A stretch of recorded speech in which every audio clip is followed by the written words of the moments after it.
Hey, what's going on? Welcome inside the 2020 Toyota Tacoma. As you already know, TRD Pro double cab. Going on for an errand here today, but want to talk a little bit to you about the state of the world. The whole pandemic of the coronavirus, what it's doing to all of us, how we're all having to adapt. I guess some of my thoughts on it as we're about maybe a month in here in the U.S. on our lockdowns, our school closures, business closures, how it's impacting our daily lives. I'm actually going to the grocery store without the family, without the kids, for obvious reasons. And that's one of the things that has come up recently. You see on social right now, people are posting homemade masks that they're distributing. We know of a group that has volunteered and put their own money out for $1,000 worth of masks. They're sending out to families, to school children. We're hearing things every day now about how this is spreading. Now it's breathing, coughing. It's in the air. Who knows if this 6-foot social distance is going to stand, how long it's going to stand.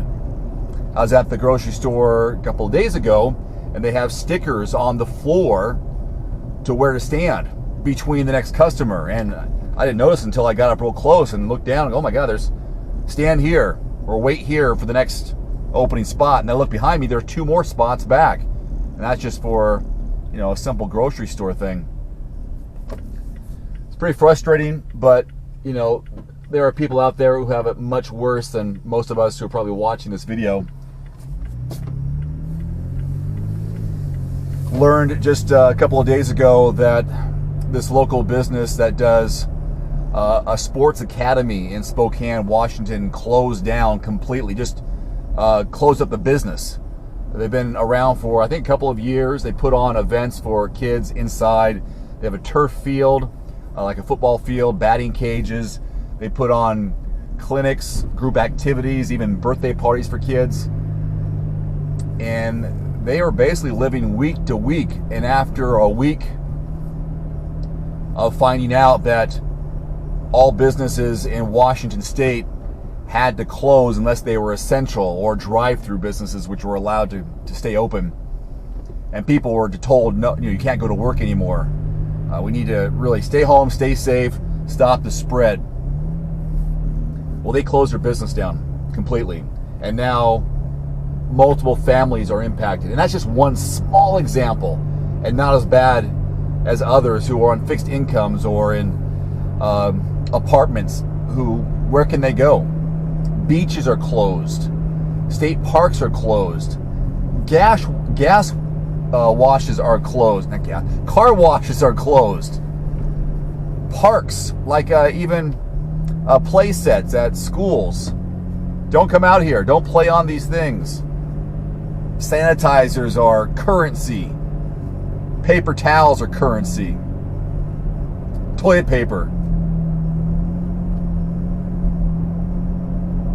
You think about the impact of the elderly, those with respiratory issues, underlying health problems, smokers. When they first came out, they were talking about Italy being one of the oldest per capita countries and countries and communities in the world. And most of the people in Italy, the older generation, are smokers, and which compounded the issue of how many people, first of all, would catch it and then would ultimately die as a result of the symptoms and complications. So I'm positive it's impacting you in some form or another, if not health-wise, someone a co-worker, family of a member of a co-worker.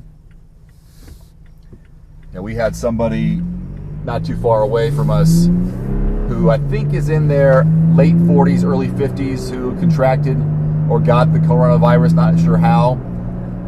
And they're just we're just like week to week wondering what's happening.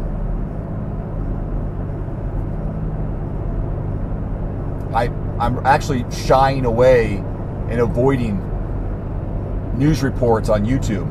I watch YouTube quite a bit because it's so much fear is put out there.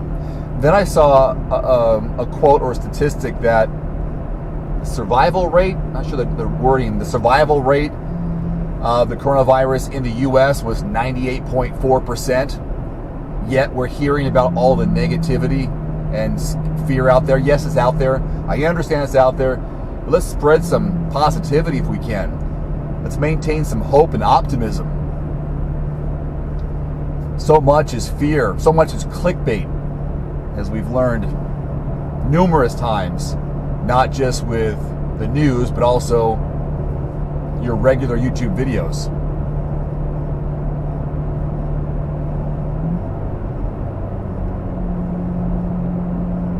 Are you stir crazy? Are you in the house wondering, what do I do now? I've done all my small projects, my honey-do list for the men. This is not the time to be stubborn and hard-headed and decide, hey, it's nice out. It's April. The sun's out. Guns out. Let's go for a walk. Let's go mingle. Let's go meet some friends we haven't seen for a while because we're all in the house. Unfortunately, I don't think the worst has hit us yet in the U.S. And then I saw a report on CNN. You know, the slums of India, where people are living not shoulder to shoulder, but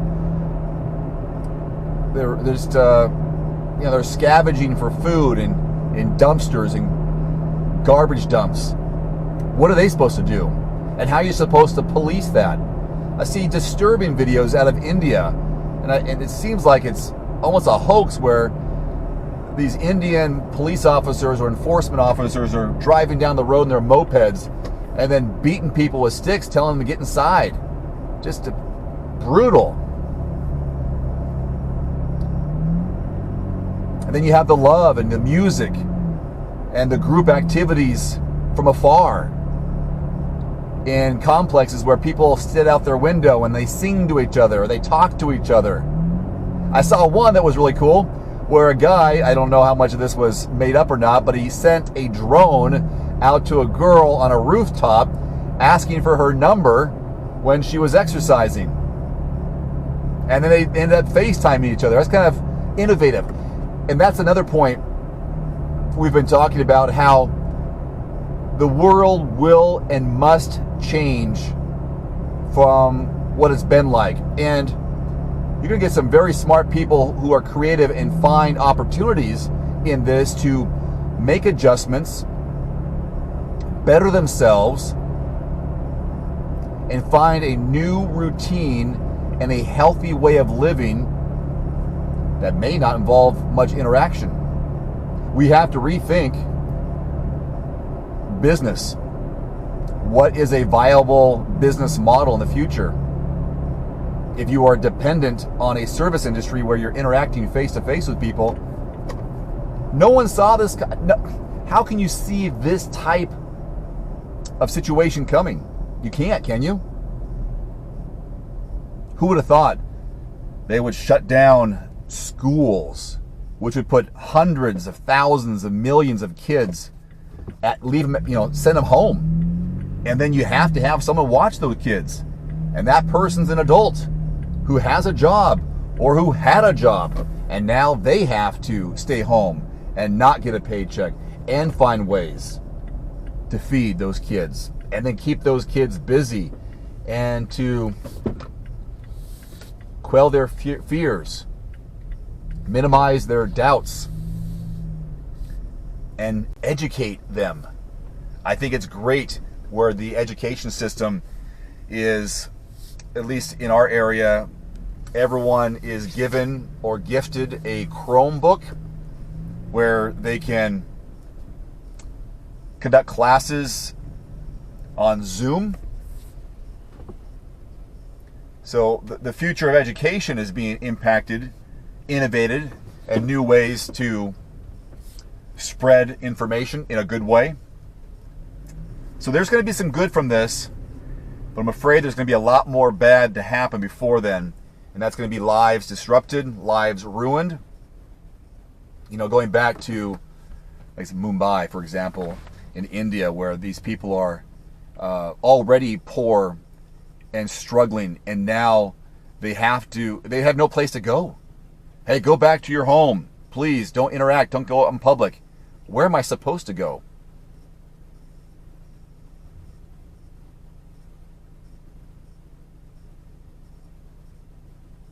These are just thoughts. Thoughts of a man who's, you know, seen this from afar. It's not touching me directly. Indirectly, yes. People who have planned ahead, who have savings, who are fortunate enough to have savings, they're doing okay. But many people are not. So maybe my message is here, you know, reach out, be positive, spread more optimism and positivity. Yeah, it's just my thoughts. Of course, who am I? Just one guy. But maybe one message will reach somebody, right? All right. That's all for now. I'm going to go inside and keep my distance as I get some milk and food for the kids. Check you later. Be safe. Adios.